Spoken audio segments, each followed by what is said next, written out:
ইয়া! হ্যাঁ? ছোট ভাই, পোপট, জোরদার।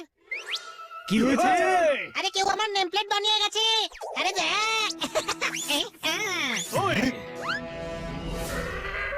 হ্যাঁ, তুই বোকা নাকি?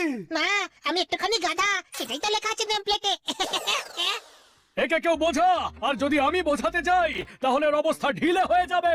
বোকা ডিম, এটা নেম প্লেট নয়। কোনো বদমাইশ তোকে নিয়ে মজা করেছে। গাধা লিখেছে গাধা। হ্যাঁ তো, আমি তো গাধা, তাই না? তুই গাধাই নস, বোকার হতো। হ্যাঁ? মগজহীন, আস্ত উন্মাদ। মনে হয়, কিন্তু অতটা নয়, তাই না? তুই সেটাই। নেম প্লেট ছোট হয়, কেউ আমাদের দেওয়াল নষ্ট করেছে। আরে কি ভাই, পুরো দেওয়ালটা খারাপ করে দিয়েছে, আবার পুরোটা রং করতে হবে। জোরদারকে আমি কেন করব? কারণ তুই সব সময় করিস, আর তুই যখন পেইন্ট করবি তখন সময়ও তোর হবে, ব্রাশও তোর হবে, পেইন্টটাও তোর হবে। নিজেদের জন্য করার যে আনন্দ সেটা অন্য কোনো জিনিসে নেই। কোনো প্রশ্ন? একদম ঠিক বলেছিস পোপট, আর এইবার এই আনন্দ তোরা সবাই নিবি।